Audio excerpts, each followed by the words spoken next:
Okey, Assalamualaikum murid-murid semua. Selamat sejahtera. Stay at home. Okey, so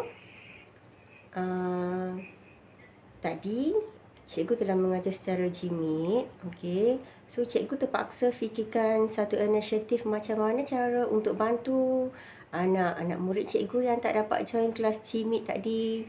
Okey, so kita guna apa yang ada. Okey, so hari ini cikgu akan mengajar anda semua tajuk yang pertama, matematik tingkatan 1. Subtajuknya adalah integer. Okey, so cikgu terpaksa menggunakan bahan yang ada sahaja, iaitu cikgu akan mengajar secara manual lah. Okey, so menggunakan whiteboard dan juga marker pen. Okey, so ini je yang boleh cikgu bantu untuk anak-anak murid cikgu, sebab laptop cikgu tengah repair. So cikgu harap usaha cikgu yang tak seberapa ini dapat membantu anak-anak murid cikgu semua. Okey, so nanti kita akan lihat tajuk yang berkaitan dengan integer. Okey, so kita mula dengan tajuk yang pertama, tingkatan 1. So tajuknya ialah nombor nisbah. Okey, so untuk hari ini kita akan melihat kepada subtajuk yang pertama, iaitu integer. Okey, so sekarang cikgu nak semua rujuk kepada perkataan integer. Okey, bila cikgu sebut integer, apa yang anda terlintas di fikiran bila cikgu sebut integer? Okey, ataupun apa itu integer? Macam mana kita nak menyatakan suatu nombor itu ialah integer ataupun bukan? Okey, so pertama sekali kita nak melihat kepada situasi. Okey, situasi seperti yang cikgu dah lukis pada whiteboard ni. Okey, so katakan sekarang kita ada aras laut. Okey, so sekarang kita nak merujuk kepada situasi. Sebelum kita nak melihat kepada yang apa yang dinyatakan sebagai integer. Okey, sekarang untuk aras laut, okey, ada seekor burung berada terbang di bahagian udara. Okey, daripada aras laut, dan juga ada penyu. Okey, penyu dia menyelam di bawah aras laut. Okey, so maksudnya sekarang kedudukan ini adalah kedudukan normal. Okey, jadi sekarang kita boleh nyatakan bahawa sini adalah yang pertama sekali kita nak mula menghitung ataupun kita nak mengukur jarak daripada aras laut kepada burung, dan juga aras laut ke penyu. Okey, so kita boleh nampak bahawa situasi di sini, yang ini berada di atas. Okey, yang ini berada di ruangan udara. Yang ini berada di dalam air. Okey, jadi so integer, okey, untuk maksud integer adalah suatu nombor bulat. So semua orang kena tahu bahawa integer ini adalah nombor bulat. So ini dah belajar masa sekolah rendah. So nombor bulat. Okey, nombor bulat, okey, integer. So nombor bulat ini mungkin sama ada yang mempunyai simbol positif ataupun yang mempunyai simbol negatif. So nombor bulat akan ada positif, akan ada juga negatif. Okey, simbol untuk positif iaitu tanda tambah ni, simbol untuk negatif. Okey, jadi integer adalah suatu nombor bulat, okey, yang mempunyai simbol positif ataupun negatif, dan nombor bulat juga termasuk dengan sifar. Sifar pun kita nyatakan dia sebagai integer. So, sifar 0. Okey, jadi integer adalah suatu nombor bulat, positif atau negatif dan juga termasuk sifar. Selain daripada itu bukan integer.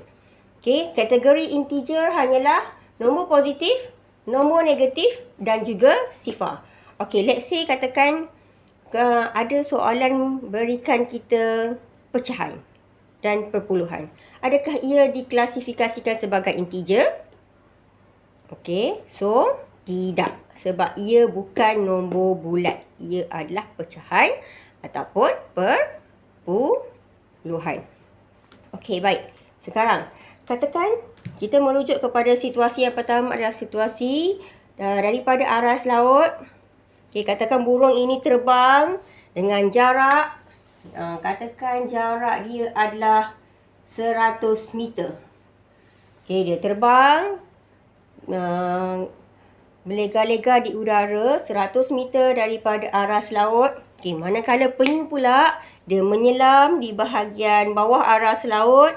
Okey, dengan kedalaman, katakan ia berada 200 meter di bawah aras laut.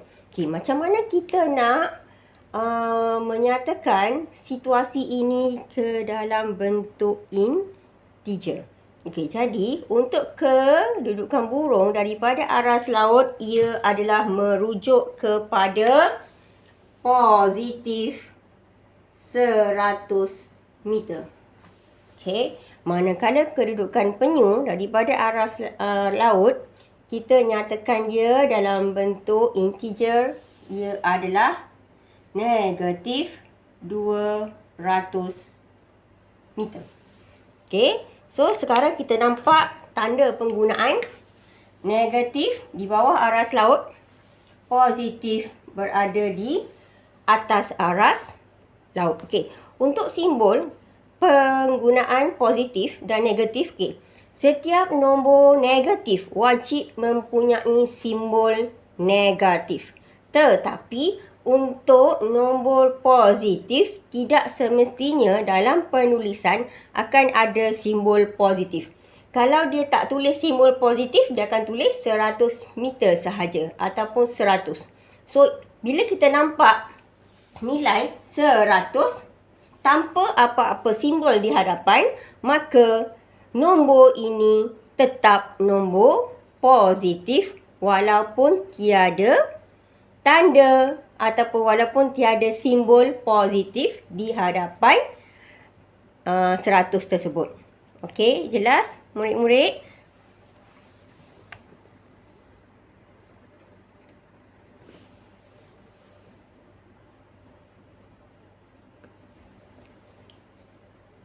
Okey. So, sekarang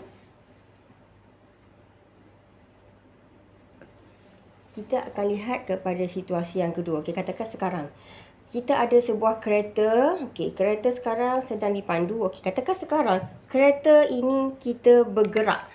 Okey, kita bergerak ke hadapan. Okey, maksudnya kita masuk gear. Okey, kita masuk gear drive ke gear 4 ke ataupun gear 1 ke. So, kereta tersebut akan bergerak ke hadapan. So, bila kereta bergerak ke hadapan, itu adalah mewakili integer positif. Okey. Kemudian, kalau tiba-tiba kita yang drive kereta tu ataupun mak ayah kita yang drive, okey, stop. Lepas tu, kita tekan gear reverse. Okey, maka kereta itu akan bergerak ke belakang. Okey, so bila kereta bergerak ke belakang, so ini adalah integer. Okey, so ini adalah pergerakan ataupun integer negatif. So, dia bergerak ke belakang, maka dia akan jadi pergerakan mewakili berapa meter ke kanan ataupun ke kiri. Okey, katakan yang ini adalah 40 meter ke kanan. Yang ini adalah 40 meter ke kiri. Okey, yang ini ke kiri, yang ini ke kanan. Okey, jadi kita boleh simbolkan dia dalam bentuk integer. Okey, yang ini adalah positif 40 meter sebab ia bergerak ke hadapan. Yang ini pula dia bergerak ke kiri, maka dia akan jadi negatif 40 meter. Okey, 40 meter kereta tersebut reverse ataupun bergerak ke belakang. Okey, untuk situasi yang ketiga. Okey, situasi yang ketiga katakan kita menggunakan situasi takat beku. Okey, biasanya kita punya takat beku, okey, contohnya peti ais kita, takat beku kita adalah 0 darjah Celsius. Okey, so untuk 0 darjah Celsius, takat beku. Okey, sekarang kita berada di Malaysia, katakan sekarang suhu di luar adalah katakan 28 darjah Celsius. Okey. Dan kemudian, okey, katakan sekarang, okey, awak membayangkan awak pergi bercuti ke negara yang turun salji. Katakan sekarang musim salji. Kat Jepun salji dah habis ke belum Katakan awak pergi main salji kat sana. Okey. Bila awak cek suhu, katakan suhu itu turun daripada takat 0 darjah Celsius. Daripada 0 darjah Celsius awak baca suhu awak rupa-rupanya berada 6 darjah Celsius di bawah takat 0. So bila dia turun 6 darjah Celsius di bawah takat 0, so itu menunjukkan integer negatif, iaitu negatif 6 darjah Celsius.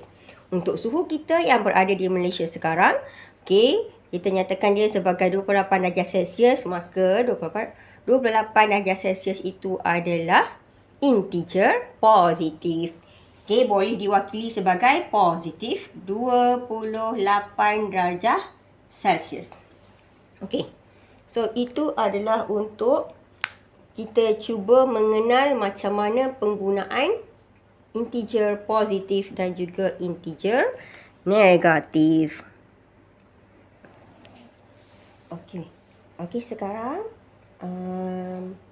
cikgu dah lukiskan suatu garis nombor yang ada integer positif, ada integer negatif dan juga sifar. Okey, so sekarang, so ini sifar.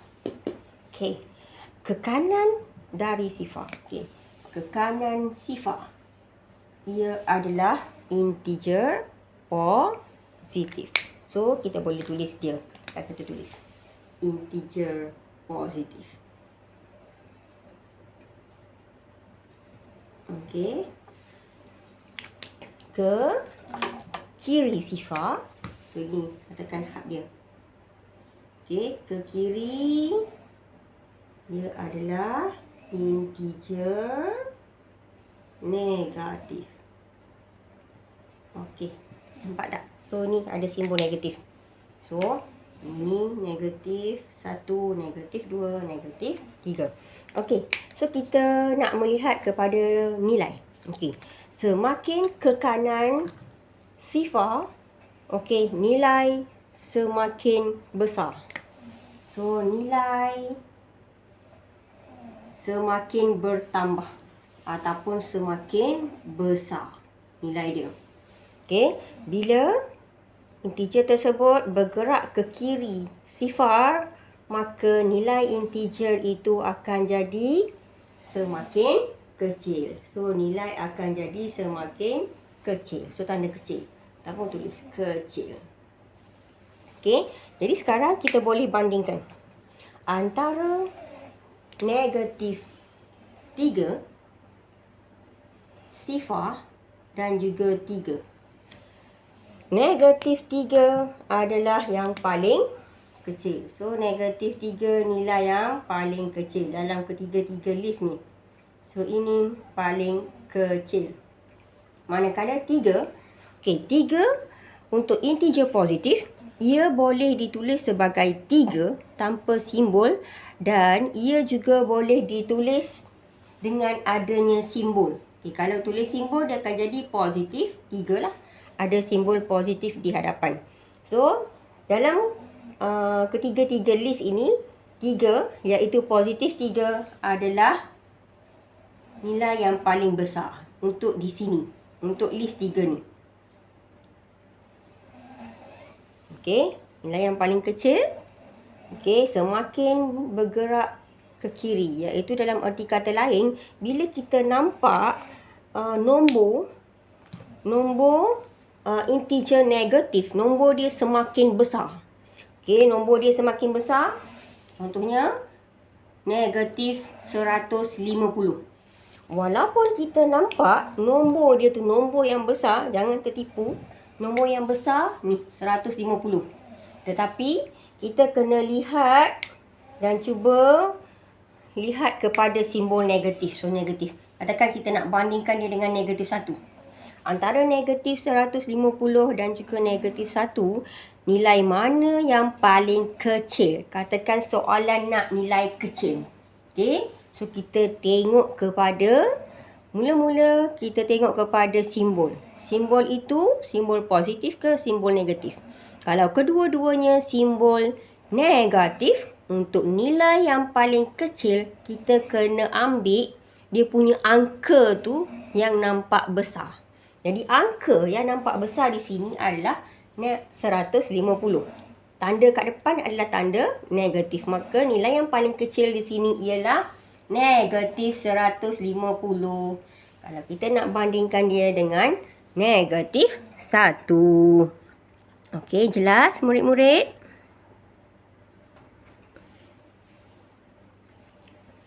Okey, kita pergi yang seterusnya. Okey, macam mana kita nak menyusun integer dalam susunan menaik ataupun susunan menurun. Tadi kita dah belajar nilai yang kecil, nilai yang besar bagi suatu integer. Okey, katakan sekarang kita diberikan set nombor negatif 10, negatif 15, sifar 18, negatif 1 dan 3. Okey, yang tak ada simbol positif itu adalah nombor positif, iaitu integer positif. Okey, katakan sekarang soalan nak kita susunkan dia dalam susunan menaik. Okey, semua orang kena faham. Okey, kena ingat semula apa yang dah dipelajari masa sekolah rendah, macam mana yang dinyatakan sebagai susunan menaik. Okey, macam mana tu? Okey, susunan menaik adalah suatu susunan di mana kita mula susun dengan nilai yang paling kecil di hadapan. Maksudnya, nilai yang paling kecil kita akan susun kepada nilai yang paling besar. Okey, mula nilai kecil pergi kepada nilai yang paling besar. Okey, kita lihat. Untuk integer negatif dan juga positif, dah semestinya integer yang negatif adalah integer yang lebih kecil. Jadi kita cuba tengok mana integer negatif kita ni. Okay, integer negatif kita yang ada di sini ni. Negatif 10, negatif 15 dan juga negatif 1. Okay, antara ketiga-tiga integer negatif ini, yang manakah yang mempunyai nilai yang paling kecil? So, kita ingat semula tadi. Integer negatif, nilai yang paling kecil adalah yang kita tengok dia punya angkanya besar. So, angka yang besar di sini ialah 15. Jadi, integer kita yang paling kecil adalah negatif 15. Seterusnya, diikuti yang kedua, negatif 10, negatif 1. Selepas itu, dah masuk kepada sifar, diikuti dengan integer positif. Integer positif tidak ada masalah. Integer positif 3 dan juga positif 18. Okey, semestinya 18 lebih besar. So, seterusnya 3 dan akhir sekali integer yang paling besar adalah positif 18.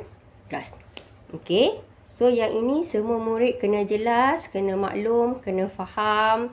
Okey. Susunan menaik dimulai dengan nilai yang paling kecil hingga ke nilai yang paling besar. Okey. So, sebelum cikgu pergi kepada pengiraan yang melibatkan integer, iaitu operasi asas aritmetik yang melibatkan integer. Jadi cikgu nak semua murid cikgu sedia maklum dan jelas tentang integer. Jadi bila je orang sebut ataupun cikgu sebut integer, semua murid, okey, awak kena kena jelas dan kena maklum. Okay, integer adalah nombor bulat. Set pada mind masing-masing, integer adalah suatu nombor bulat yang mempunyai simbol positif atau simbol negatif, dan integer juga termasuk dengan sifar. Maka integer itu sebenarnya adalah suatu nombor bulat. Nombor bulat. Nombor bulat. Whole number. Okey. Nombor positif, nombor negatif, dan juga termasuk sifar. Okey. So, untuk menyatakan situasi kedudukan positif dan juga negatif, kita tengok kepada situasi. Okey, kalau kita berjalan. Okey, sekarang ni yang normal adalah kita berjalan. Kita berjalan di atas tanah. Okey, di atas lantai dan sebagainya. Okey, apabila kita mula memanjat ataupun menaiki lift ataupun kita nampak burung tu terbang, maka itu adalah situasi positif. Dan apabila kita mula terjun ke dalam air ataupun kita mula menuruni lift ke parking bawah tanah, itu adalah situasi integer negatif. Okey, begitu juga dengan suhu. Suhu ada takat beku. Okey, kosong. Okey, di atas kosong, suhu adalah positif. Di bawah takat kosong, ia adalah negatif. Okey, cikgu harap semuanya jelas tentang integer. So, kita bersiap sedia untuk ke operasi asas aritmetik yang melibatkan integer. So, untuk operasi asas ini, cikgu akan berikan yang simple-simple sahaja. Okey, so kita sambung kejap lagi untuk pengiraan asas. Okey. Okey, murid-murid. Okey, sekarang cikgu pergi kepada penambahan dan juga penolakan integer. Okey, so kita nampak di sini ada integer positif, ada integer negatif. Okey, ingat, jika nombor tersebut tidak ada sebarang simbol di hadapan, so ia sebenarnya adalah integer positif. Okey, positif 2 tambah 4. Walaupun tak nampak simbol positif tersebut di hadapan 2, 2 itu tetap nombor positif. Okey, positif 2 tambah 4. So, kita tambah seperti biasa, 2 tambah 4 adalah 6. 6 iaitu positif 6. Okey, so positif 6. Okey, untuk yang seterusnya. Okey, sekarang kita ada negatif. Nombor negatif, integer negatif. Negatif 2 tambah 4. Okey, negatif 2 tambah 4. Macam mana cara kita nak hitung? Okey, kita boleh hitung menggunakan konsep. Okey, cikgu suka mengajar anak murid cikgu yang agak lemah sedikit. Kita guna konsep wang. So, kita guna konsep hutang. Okey, simbol negatif ini cikgu biasa gunakan untuk hutang. Okey, negatif 2. Kita andaikan kita ada RM2 hutang. Hutang ada RM2. Hutang ada RM2. Tambah duit ada RM4. Hutang ada RM2. Duit ada RM4. Jika kita bayar hutang, hutang kita RM2. Duit kita ada RM4. So, bila kita bayar hutang, yang masih ada dengan kita adalah hutang ke duit. So, duit kita masih ada lagi baki duit kita RM2 selepas kita bayar hutang. Maka duit itu adalah positif. Positif 2. Okey, duit adalah positif. Hutang kita andaikan sebagai negatif. Sebab bukan berada dengan kita.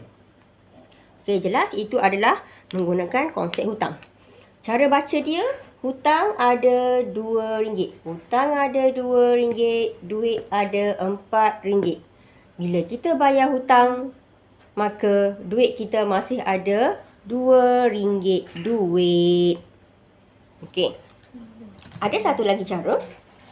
Macam mana nak kira integer yang melibatkan positif dan negatif, yang melibatkan penambahan dan penolakan. Okay, kita guna, kalau tak faham juga cara duit hutang, kita guna konsep rumah. Okay, kita guna konsep rumah. Okay, untuk soalan ini, cikgu gunakan konsep rumah. Okay, kita buat rumah. Satu rumah positif, satu rumah negatif. Okay, cara nak lihat rumah, okay, nombor 2, okay, 2, dia lihat simbol depan. Simbol depan dia adalah negatif. Maka 2 berada di rumah negatif. So, kita salin. Okey, 4. Kita lihat rumah dia. Dia punya simbol depan adalah tanda tambah. Positif. Maka dia berada di rumah positif. Bila rumah yang berbeza, so, kita nak letak kat mana nilai kita?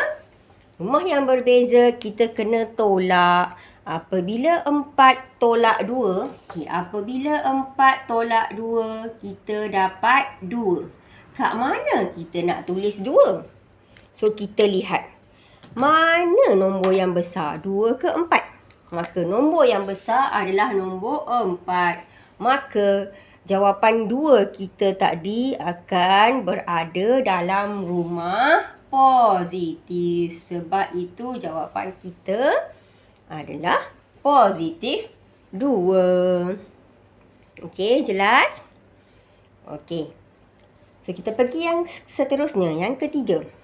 Positif 2. 2 tolak 4. Dalam arti kata lain, ia adalah positif 2 tolak 4. Ni positif ni. Positif 2 tolak 4. Okey.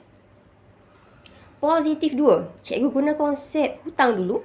Duit ada RM2. Ni duit. Duit ada RM2. Hutang. Hutangnya ada RM4. Duit ada RM2. Hutang ada RM4. Jika kita bayar hutang dengan duit yang kita ada RM2, apa yang tinggal? Kita masih ada duit ke kita masih ada hutang?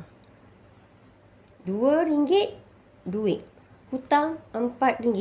Duit ada RM2, hutang ada RM4.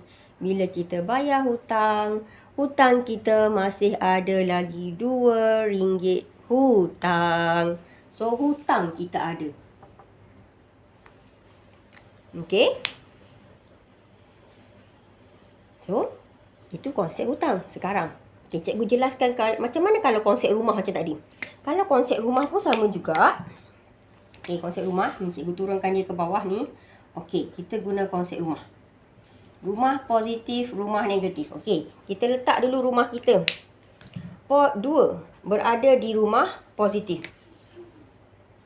4 berada di rumah negatif.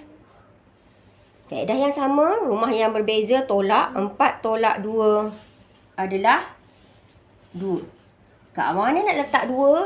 Letak di nombor dalam rumah tu, nombor tu paling besar. So paling besar nombor 4 lah. Maka 2 akan berada di sini. Sebab itu jawapannya adalah negatif 2. So negatif 2 jawapan dia. Okey. Okay, last untuk konsep penambahan dan penolakan integer. Okay, yang keempat, negatif 2 tolak 4. Negatif 2 tolak 4. Okay, cikgu baca dulu konsep hutang. Hutang ada RM2.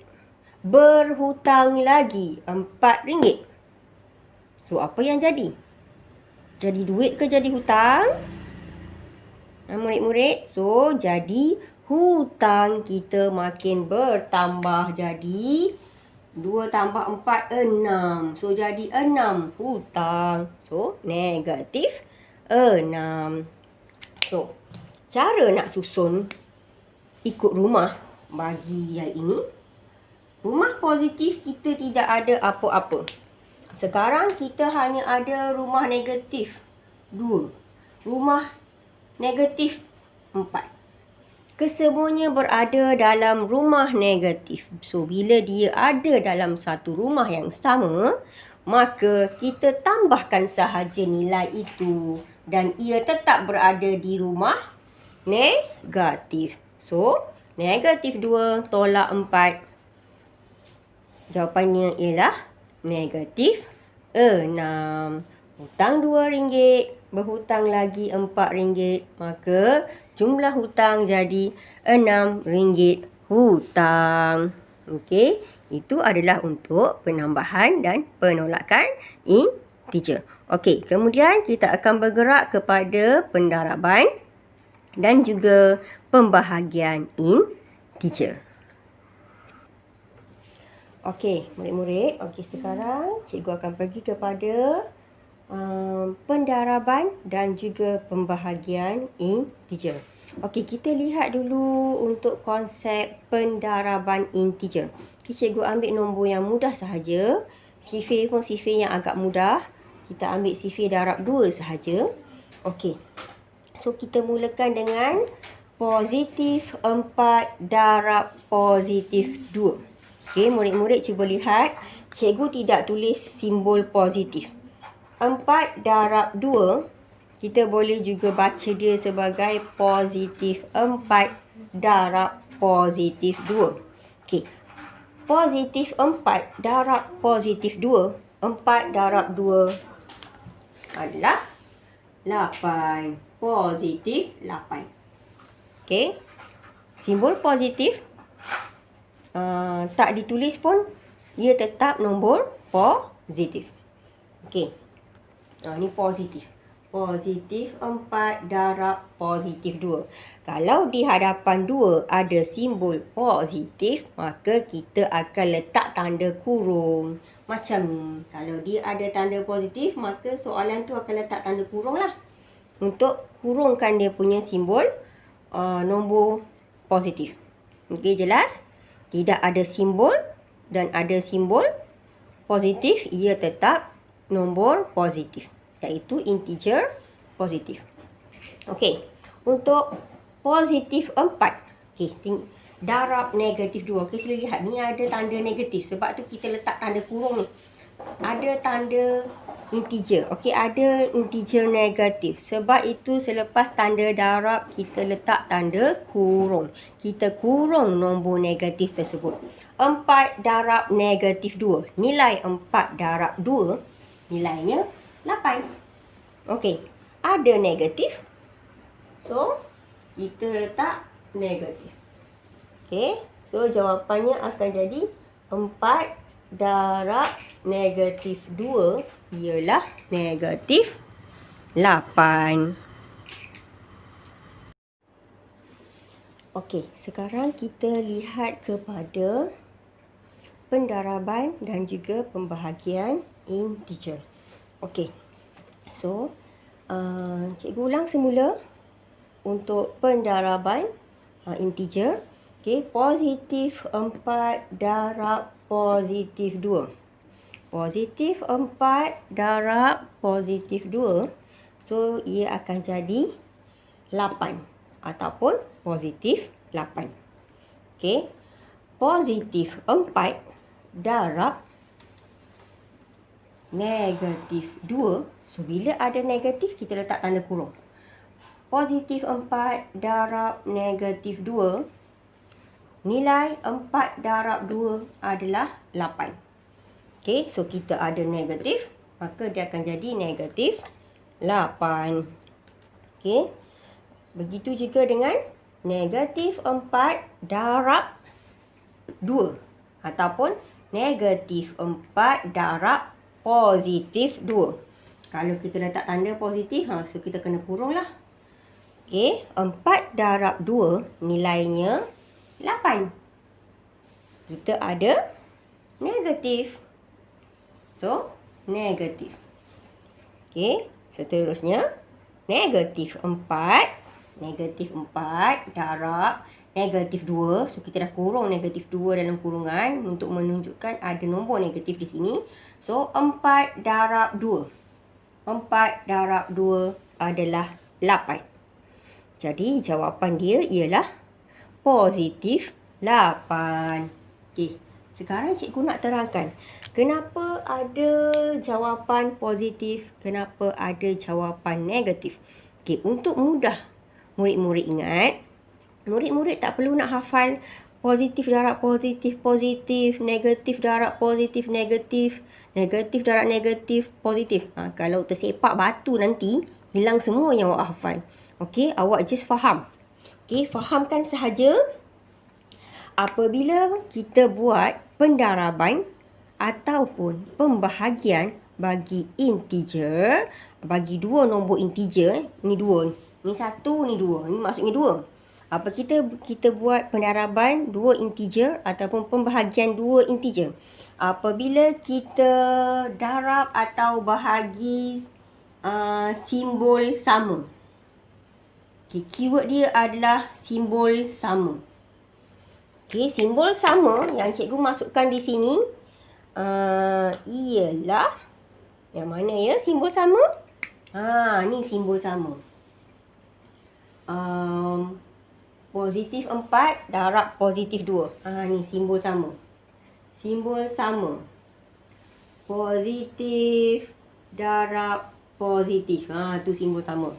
Dan satu lagi simbol yang sama, negatif darab negatif. Negatif darab negatif. Ini maksudnya simbol sama.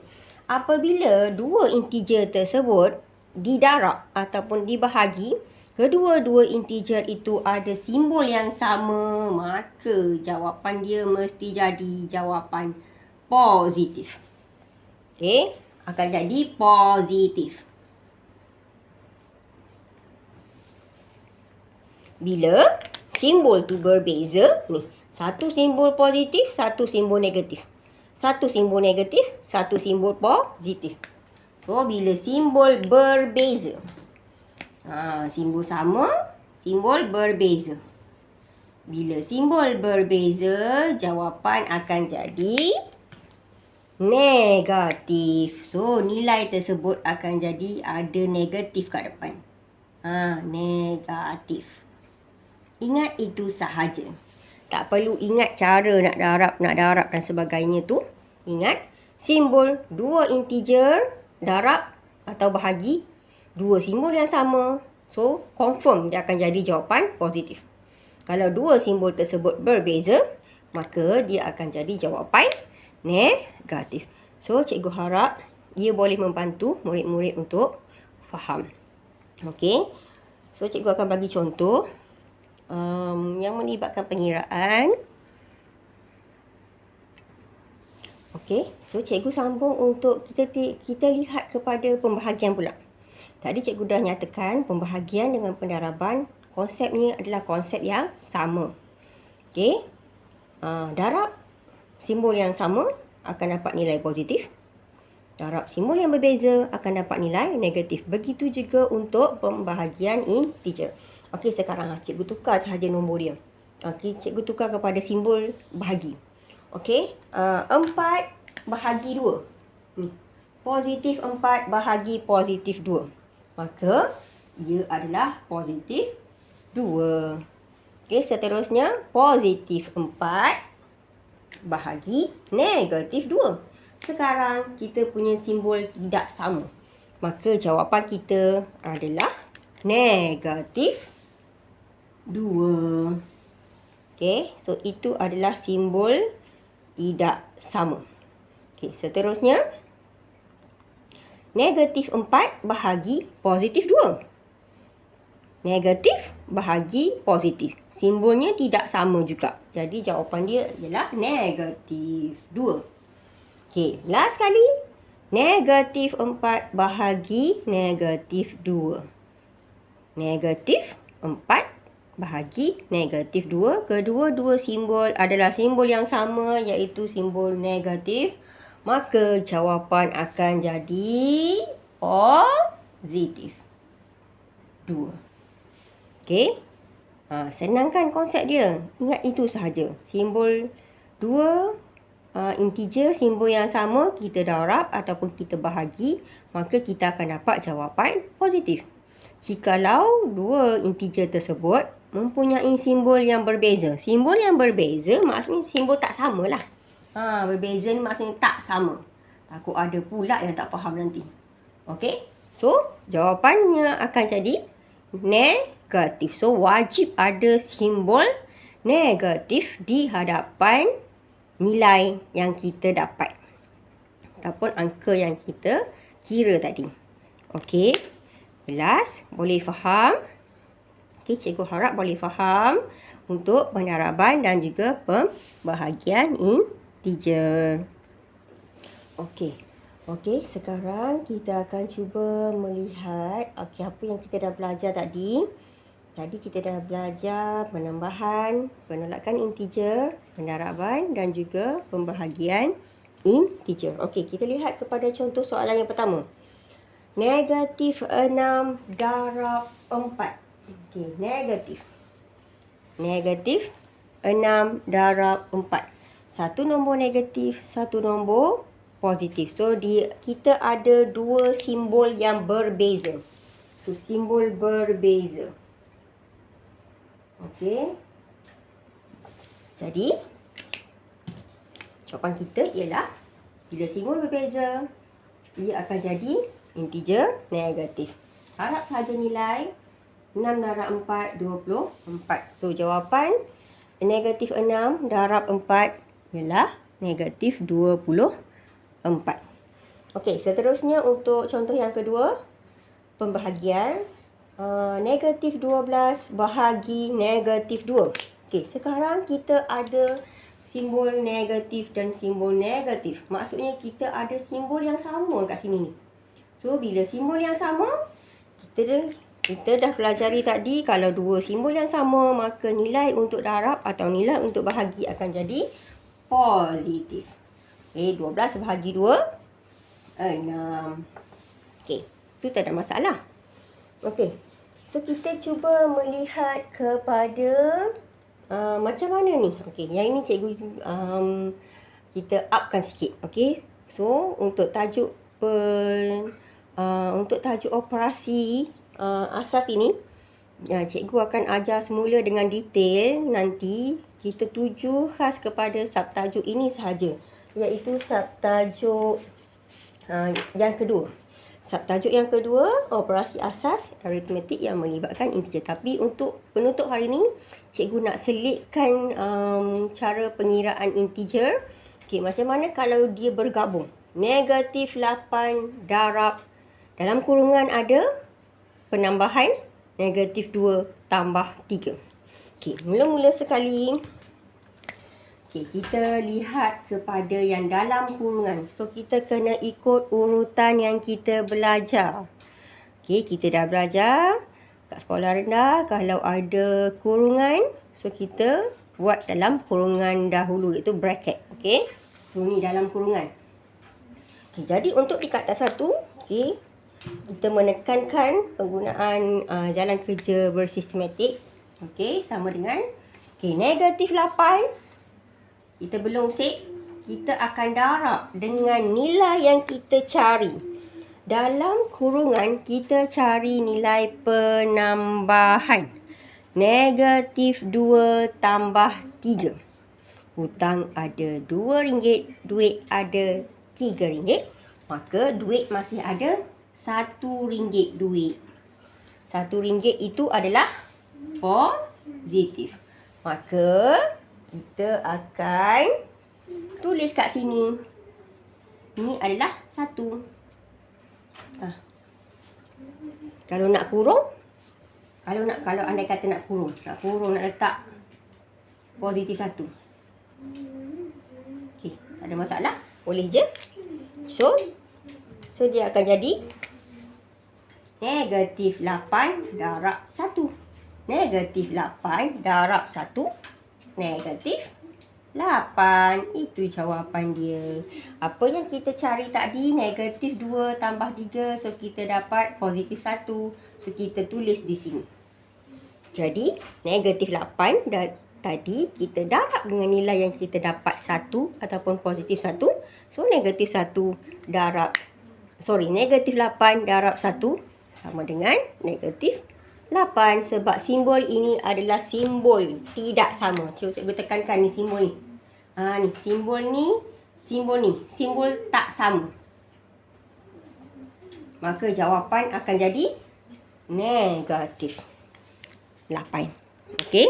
So, itu adalah untuk penambahan, penolakan integer dan juga pembahagian dan juga pendaraban integer secara ringkas.